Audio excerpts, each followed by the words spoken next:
Hi, everybody. How are you? Glad to see everyone.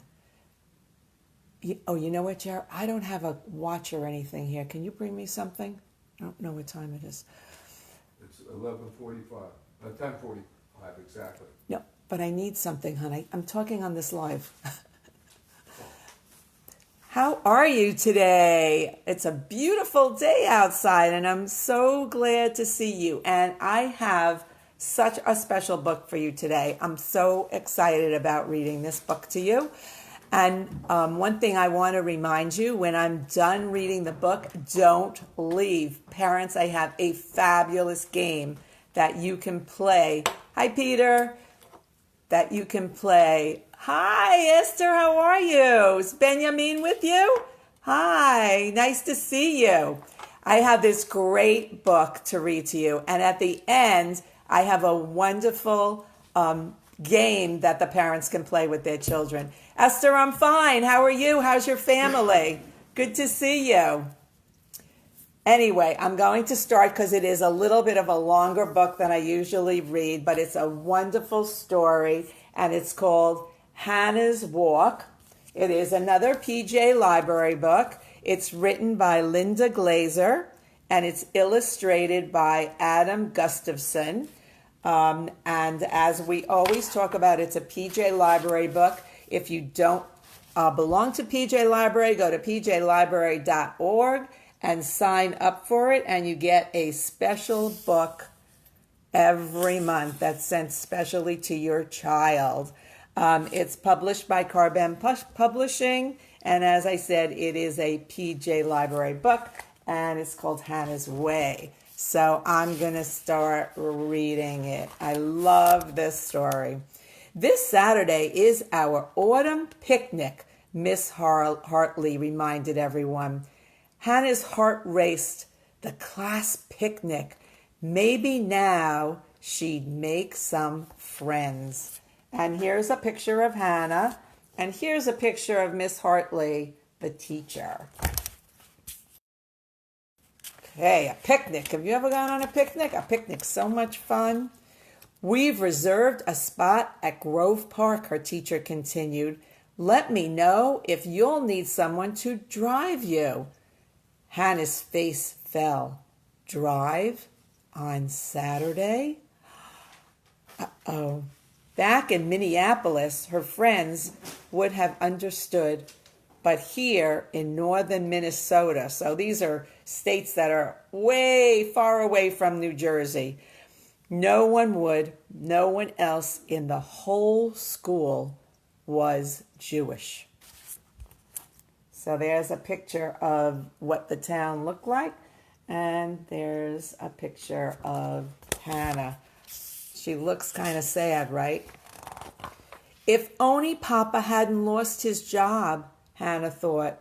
If only Uncle Max hadn't asked him to come work in his general store way up here on the Iron Range. If only she weren't so far away from her friends. And here's a picture of her father by the cash register. And I guess that's Uncle Max who owns the store. So she had to move away from her friends. Have any of you ever moved? I've moved, and sometimes it's hard to move to a new place. But sometimes it's a good thing. That night before bed, she told her parents about the picnic. Please, may I go? Hannah, Mama's eyes held disapproval. Ride in a car on Saturday? Just this once, Hannah begged. Papa's voice was quiet but firm. You know that Saturday is our day of rest. We don't work or drive on the Sabbath.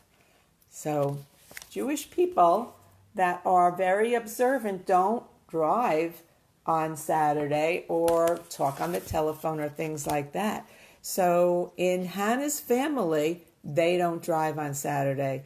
So last week how we talked about Shavuos and we talked about getting the 10 Commandments and about rules.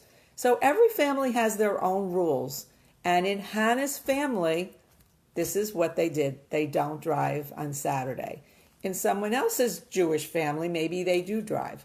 But Hannah's family's rules were that they don't drive on Saturday. So it's important that you follow the rules in your family.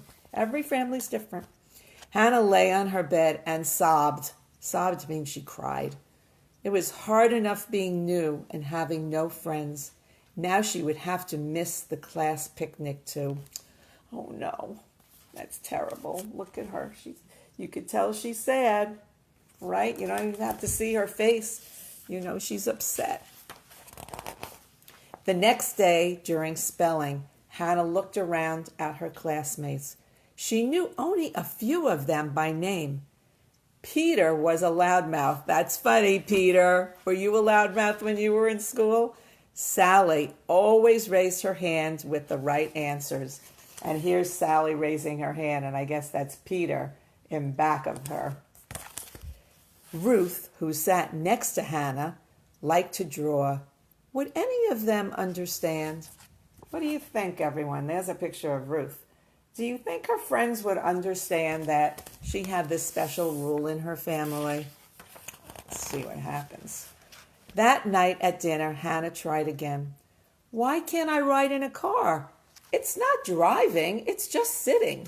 Kind of made sense to her, but Papa's eyes darkened.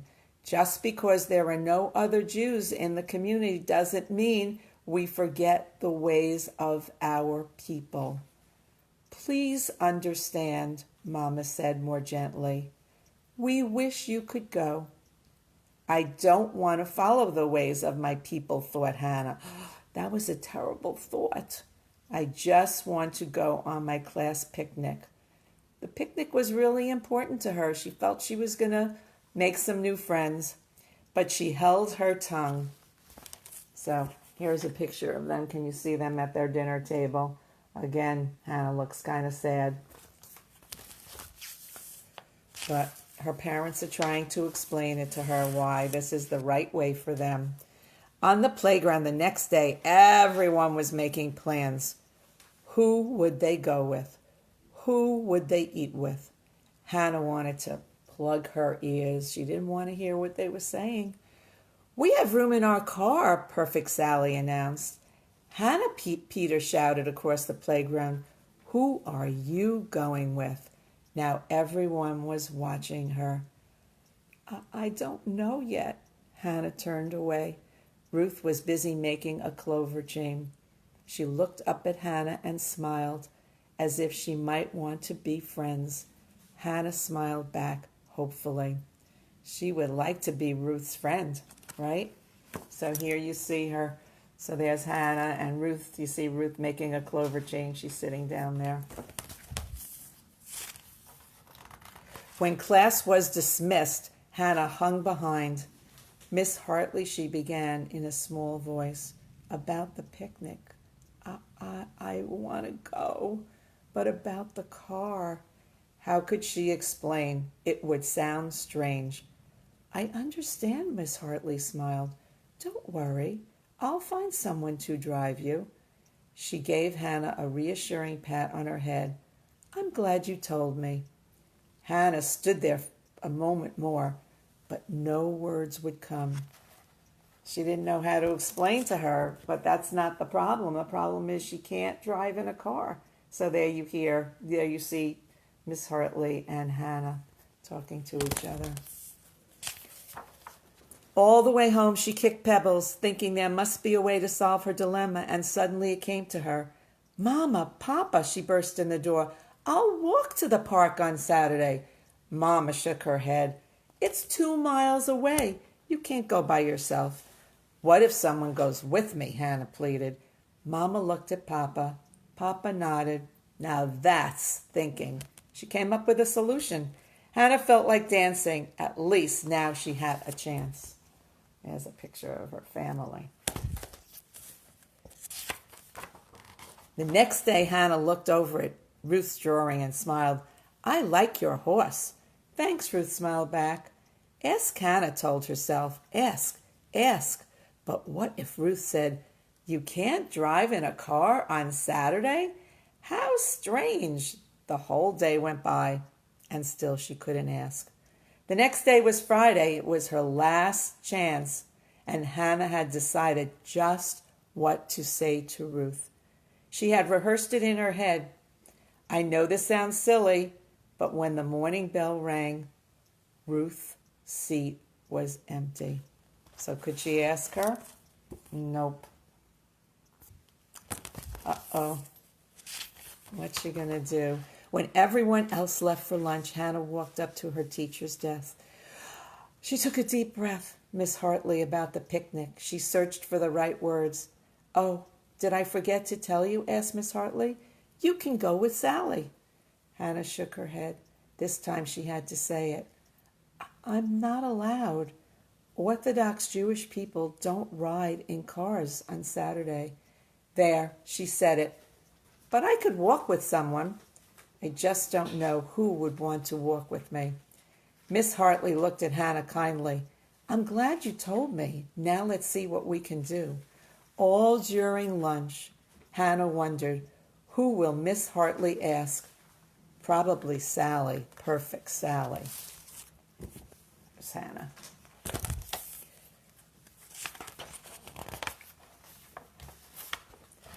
After lunch, Miss Hartley rang her bell. Class, I've just learned that Hannah is not allowed to ride in a car on Saturdays.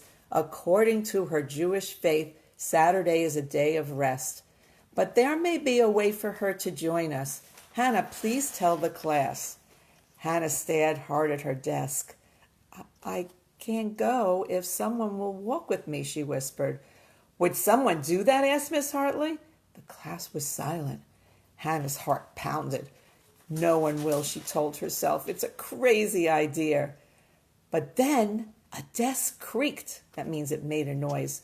Hannah lifted her head and looked.